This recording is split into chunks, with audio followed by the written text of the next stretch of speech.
Hello YouTuber family, કેમ છો? તમને ગુડ મોર્નિંગ, જય શ્રી કૃષ્ણ. તમને ખાલી દવા મૂકવાની. હા બેટા. હા લો ભાઈ, ધનવી હેતે છે ને મેગી ખાઈ દીધી સવારમાં, એટલે એને ઉડકાર આવી ગયો છે. બરાબર, તો કે બા બીજી મારી બનાવજો. હવે આટલી તો ખાધી હોય. હા, ગાંઠિયાનો આખો દાડો ગાંઠિયામાં જ તળવા બેસી જાવ ખાતી. હે મમ્મી? રોજ ગાંઠિયાનું શાક ખાવું છે. ગાંઠિયાનો તો ચલો ભાઈ, આવી જશે. અડધો કલાક પહેલાં ઘરે આવ્યો છું. રાત્રે ત્યાં રોકાણો ભાઈ, રાત્રે તો પાણી ભરાઈ ગયા તો બોલ. હોસ્પિટલની અંદર એક બાજુ એક લાઈન હતી તે બધી ઉભરાણી હતી. વધારાનું જે પાણી આવે ને મિનરલનું, એ બધું પાણી બધું અમારા રૂમમાં આવ્યું હતું. ખાસું બધું સારું હતું કે મારો જે ઓઢવાનું ખરું એ મારા ઉપર હતું. બાજુ નીચે હોત ને આખું બધું ભીનું ભીનું થઈ જાય. પછી હોસ્પિટલમાં કીધું બધું ભાઈ આ બધું હરખું કરો, તો બધા સરખું કરાય. એ હા ભલે, વાંધો નહીં. ચલો આ લોકોએ રુચિતા વહેલી આવી ગઈ. મમ્મી બે જણા બધું કામકાજ બધું પતાવ્યા છે. આજે કદાચ રજા આપી દેવી જોઈએ એવું મને લાગે છે. રજા આપી જ દેશે. બરાબર, ચલો એની આજે થોડુંક લેટ થઈ ગયું છે. 9 વાગી ગયા છે. બધા રાહ જોઈને બેઠા છે. વહેલા સર અમદાવાદ પહોંચીએ અને વહેલા સર આવવાનું અને રિટર્ન કરીએ કંઈક. જય શ્રી કૃષ્ણ સૌને. મારા સવારના રસોડામાં આપનું સ્વાગત છે. આજે પૂરી ટીંડોળી બનાવીશું. એના માટે 2 સીટી મારી દીધી છે. 4 પરી જેવું તેલ મૂક્યું, રહી મૂકી છે, રહી નાખી છે. જોજો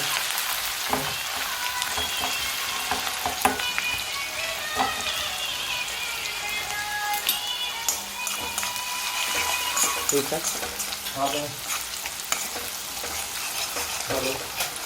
આવે આવે.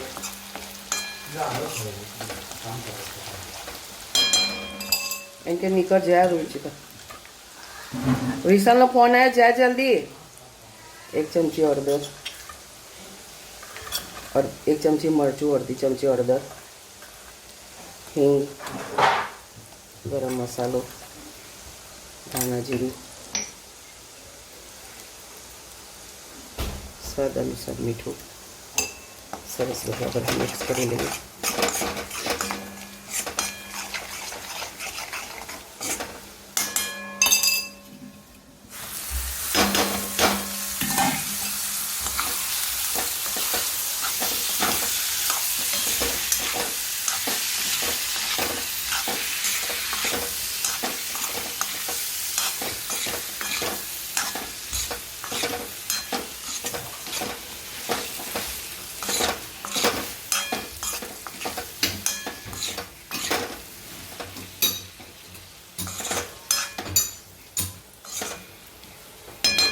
હવે એને ધીમા તાપે સરસ એને કોરી થોડી થવા દઈએ. કોમેન્ટમાં ચોક્કસ કહેજો અમારી ટીંડોળીની સબ્જી કેવી લાગી. જય શ્રી કૃષ્ણ સૌને. મારા સામેના રસોડામાં આપનું સ્વાગત છે. આજે મગની દાળ અને બાજરીના રોટલા. જીરું નાખ્યું છે. જીરું થઈ જાય એટલે ટામેટા નાખ્યા. ટામેટા, લસણ અને લીલા મરચાં સાથે મસાલા કરીએ. લાલ મરચું, ગરમ મસાલો,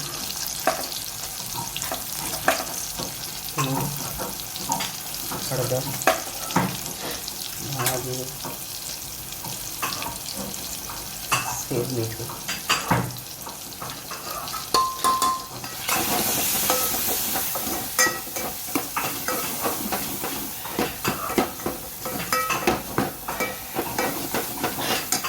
આજે તો સોલિડ ગરમી છે, રસોડામાં ઊભું નહીં રહેવાતું.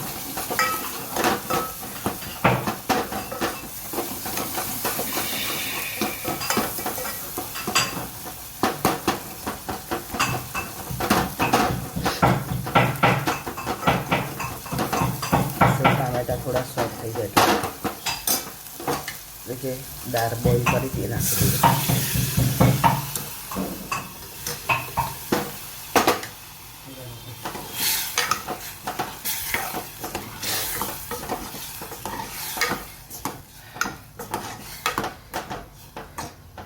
થોડા ધાણા નાખી દઈએ. આપણે દાળ મસ્ત મગની દાળ વઘારી દીધી. કોમેન્ટમાં ચોક્કસ કહેજો અમારી દાળ તમને કેવી લાગી. ચલો ભાઈ અત્યારે હું મોટા ચોકડી પાસે હનુમાનજીનું મંદિર છે ત્યાં આવ્યું છું. પબ્લિક જુઓ જબરજસ્ત લાઈન લાગી છે દર્શન માટેની અને અહીંયા આગળ રાત્રે ડાયરાનું પણ આયોજન છે.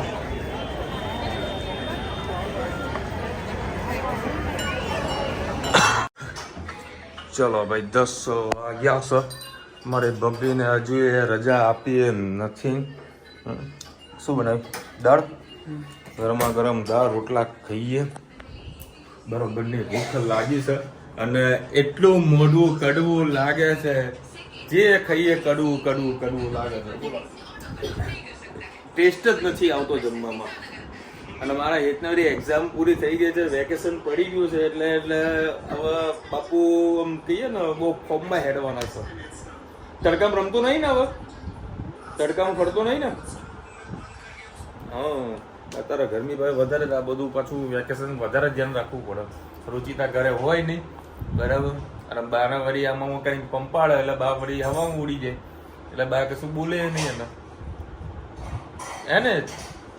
હા, કે તો પંપાડે તું બાના? એ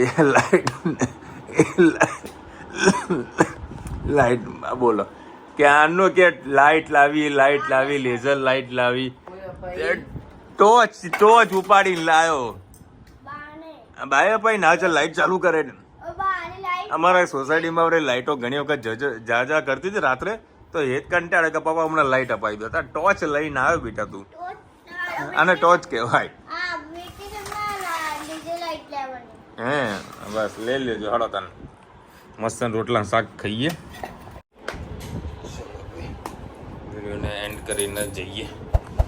આવે લાઈટ ના મારતો ભાઈ, ના મહેરબાની કરી દે. લાઈટ ના હા ભાઈ, જો ભાઈ આ એ છે ને આવી લાઈટ લાવે છે ફક્ત 30 રૂપિયામાં. તમને તો કીધું 20 રૂપિયામાં, આ તો 30 રૂપિયાની આવી. હા, પછી એને બી લાઈટ લાવી હોય તો એનો કોન્ટેક્ટ કરજો. બસ બે જાવ. ઓકે, બધા તને કોન્ટેક્ટ કરશે. આવે એટલે અત્યારે વિડીયો તારીને પછી આપણે જઈ રહ્યો છું હોસ્પિટલ. નાઇટ પાછું ત્યાંથી રોકાવાનું છે. કપડાં બધું ચેન્જ કરી લીધું. રુચિતાના કપડાં લઈ લીધા છે. કાલે રાત્રે વળી ઉજાગરા પાછા કરવો પડે, પાણી ભરાઈ ગયું. હજુ તબિયત તેની સારી નથી. WBC કાઉન્ટ ડાઉન થઈ ગયા છે. એ હમણાં તમને પાછો હોસ્પિટલ જઈને પછી તમને કહું છું. કોમેન્ટ લઈ લઈએ. શિવાંશીબેન લખી દે, વિશાલભાઈ જય શ્રી કૃષ્ણ. તન્વીને જલ્દી સારું થઈ જશે તેવી પ્રભુને પ્રાર્થના. હેતને તન્વી બધા શાક ખાય છે. હા, બધા શાક ખાય છે. બહારનું પણ બહુ ખાય છે. પેપ્સી જે પ્લાસ્ટિક કવરમાં હોય તે તન્વીને ખાય તે બિલકુલ સારું નથી. બધા શાક ખાવા જોઈએ, ફ્રૂટ પણ ખાવું જોઈએ. તમારા બંને છોકરા ખૂબ થોડા પતળા છે, ઘણીવાર માદા એ તો ખૂબ ધ્યાન રાખો, આવું ના ચાલે. થેન્ક યુ સો મચ શિવાંશભાઈ. વાત કરું છું પેપ્સીની, તો પેપ્સી અમે નહીં લાવતા, પણ બીજા છોકરા ખાતા હોય ને તો પછી જીદ કરે તો ક્યારેક એકાદ ખાય, બાકી રોજ નહીં ખાય. બાકી મેં તો રુચિને એટલે સુધી કીધેલું છે કે આપણે 8-10 જેવી પેપ્સીઓ છે ને બનાવડાવીએ, બરાબર, અને કડવી બનાવડાવીએ, મતલબ ટેસ્ટ વગરની. જેવી ધનવી ખાય તો બીજી વખત માંગે નહીં, એવી રીતનું. કારણ કે નાના છોકરાઓને તમે ના પાડો ને તો એ લોકો ખોટું લાગી જાય, બરાબર. આપણે ના નહીં પાડવાનું, ગિલા તું તો ખા, બરાબર. એવી જ ખવડાવવાની કે એને ટેસ્ટ જ ના આવે. આજે ગેટ ઉપર કહી નહીં કે ભાઈ પેલા ગુલ્ફીવાળાને અંદર ના મૂકા, કારણ કે ટીન વગાડે ને એટલે છોકરાઓ એટલા આડા થાય ને કે બસ એ ગુલ્ફી ખાય. એ ગુલ્ફી ગમે તેવા પાણી બનાવેલું એટલે ખાઈને છોકરા માંદા પડે. અને તમે કહો છો ફ્રૂટ ખાવાનું, ફ્રૂટ તો ઘરમાં ઓલવેઝ હોય છે. ધનુને ભાવે, બધાના ભાવે. હેતને નહીં એટલા ભાવતા, પણ ધનવીને બધા ફ્રૂટ ભાવે. અત્યારે વળી દવા પણ હોસ્પિટલ પીતી નથી. રુચિતાનો ફોન આવ્યો કે શું કરવા, દવા જ પીતી નથી. નહીં પીતી, બહુ પકડી રાખે, તું કરીને કાઢી નાખે. દવા પેટમાં જાય તો કઈ અસર થાય. એટલે દવા પીવડાવવું અમારા માટે બહુ મોટું કામ છે, બહુ મોટું કામ છે ને દવા પીવડાવવાનું છે. કારણ કે જીવમાં પીવડાવીને થોડું કરીને બધું બહાર કાઢી નાખે છે. પણ જો એને ઈચ્છા હોય ને પ્રેમથી પી લે તો જાતે પી લે. બાકી કે પાપા મસ્ત દવા છે, તમે પીવો, આમ એવી રીતે મસ્કા મારીને વાત કરે. જો એનું મૂડ હોય તો, બાકી નહીં. અમારે છેલ્લા 2-3 દાડા અમે જેને દવા પીવડાવી છે અમારું મન જાણે છે. અમે કે પેલા કાર્ટૂન બની જઈએ ને તારે તો દવા પીવી બરાબર. એ કાર્ટૂન બન્યા પછી એ બી જો દવા પીતી હોય ને તો કાર્ટૂન બનવું અમારા માટે સારું જ છે, ખોટું પણ નથી બરાબર. નહીં પીવાનું એટલે નહીં પીવાની. ખાવું એનું પોતાનું ફેવરેટ જે ભાવતું હોય એ પૂછીએ ને આપણે કે શું કે ખાવું તારે, તો લાંબા લિસ્ટ મોકલી દે. કારણ જે હોસ્પિટલ એડમિટ કરી છે એ હોસ્પિટલ નીચે કેક વાળો છે. કાલે રાત્રે અમે કેટલા વાગે લગભગ 10:30-11 વાગે અમે આટો મારવા માટે બાઇક લઈને એક્ટિવા લઈને નીકળ્યા હતા બરાબર. પપ્પા અહીંયા તો કેક મળે છે, તો તમને હાજી થઈ જાય પછી કેક ખાવી આપણે. બોલો દુબળા પતરા હોય બરાબર. બધાના છોકરાઓનું શરીર સમાન હાઈટ બોડીવાળું એ જરૂરી પણ નથી. હું હંમેશા માનું છું કે બોડી કરતાં હા શરીરમાં બોડીને બધું હોવું જરૂરી છે, પણ બોડી કરતાં આ વધારે ઇમ્પોર્ટન્સ છે. હું આનું ઇમ્પોર્ટન્સ માનું છું. અને જે મારા 2 સંતાનોમાં જ છે, જે બી નાના પતલા છોકરા હશે ને તમે જોજો એક્ટિવ હશે, અને મને એક્ટિવ છોકરા જ ગમે છે. હેલ્ધી હું વધારે ફોકસ નથી કરતો. મારા વધમાં બહુ ડીપમાં બોલ્યું નથી, પણ લોચાઈ પડી ગયા. કોઈ કે મારા છોકરા હેલ્ધી છે તો હું સમજવાનું. હા કાલે મયંકભાઈ કઈ કોમેન્ટ આવી છે, ઈલાબેન બહુ જાડા થઈ ગયા છે. કયા એંગલથી લાગ્યા બોલો? 70 કિલો વજન થઈ ગયું. કાલે જ મેં આજે જ મપાયું તો 70 કિલો. પરમ દિવસે 71 હતું, આજે તો 70 થઈ ગયું. અને રોજ એક બાટલો ચડાવું છું. 5 બાટલા ચડ્યા મને, આજે ચડાઈ નહીં. મમ્મી તને સામે ચાલે મને બાટલા ચડાઈ ગયો, મને બાટલા એનાથી સેમિનાર રહે અને આપણા શરીરમાં તાકાત ના હોય. ભાઈ જેને સેમિનાર ના હોય ને મમ્મીના જોડે બોટલો લખાઈ દે તો સેમિનાર વધી જશે. ભાઈ જો તારી વહુ ત્યાં છે, મારે આખો દિવસ ઘરમાં કામ કરવાનું, મારી શરીરને હાચવવાનું છે અને મારે ઘરને હાચવવાનું છે, એટલે પછી મારે બાટલા જરૂરી છે.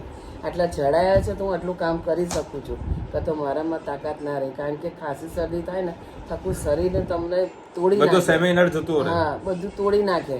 એટલે આ બાટલા ચડાયા છે તો મારી આટલી તાકાત છે. આજે ભાવેશ 4 દિવસ બહાર જઈને એના ઢગલો કપડાં હતા, 4 તગારા તો સવારે કપડાં ધોયા. મશીનના ગમતા નહીં એટલે હાથે ધોઈએ ને આવતા પાણીમાં ધોવાની મજા આવે. બધું ઘરમાં કામ કરવાનું એટલે જરૂરી છે બધું કરવું એમ. ચલો આવા હોસ્પિટલ પહોંચીએ. રાહ જોઈને બેઠા છે મારા ચકોડા બકુડાઓ. ચલો ભાઈ તારે ધન્યુબેન આરામથી મસ્ત સુતા છો. જ્યારે કે મસ્તી મને જોવા નથી મળી. ડબ્લ્યુબીસી કાઉન્ટ અને પ્લેટેડ કાઉન્ટના બધા ખાસા બધા ડાઉન થઈ રહ્યા છે. દવા બી ચાલુ છે, એમને જસ્ટ બાટલો પૂરો થાય. બીજા ડૉક્ટર સાહેબ બેઠા હતા, એમને પૂછ્યું રિપોર્ટના આખા દિવસનો, તો તાવ પ્લસ માઇનસ થતું હતું. દર કલાકે 2 કલાકે આવીને આ દેખાય તમને આ ટાઈમિંગ સાથે તાવ કેટલો છે, ટેમ્પરેચર કેટલું છે એ લખતા હતા. 8 વાગે પાછું 100, 10 વાગે પાછું 100 થયું છે. તાવ ચાલુ કર્યા કરે છે. હવે ડૉક્ટરે કહે છે કે ભાઈ કાલે સાંજે ખબર પડે કે ભાઈ કાઉન્ટમાં કેટલો સારું સુધારો થયો છે. મારા મનમાં એવું હતું રુચિતા આજે વળી રજા આપી દેશો. એ રવિવાર મસ્ત હું ખેંચીશું, પણ શું આરામ આવું બધા કેવું મસ્ત શાંતિ બપોરે હોઈ જઈએ. કોઈ સાંજે ફરવા નીકળીશું. કાલે પાછો અહીંયા જ રાખવો પડશે.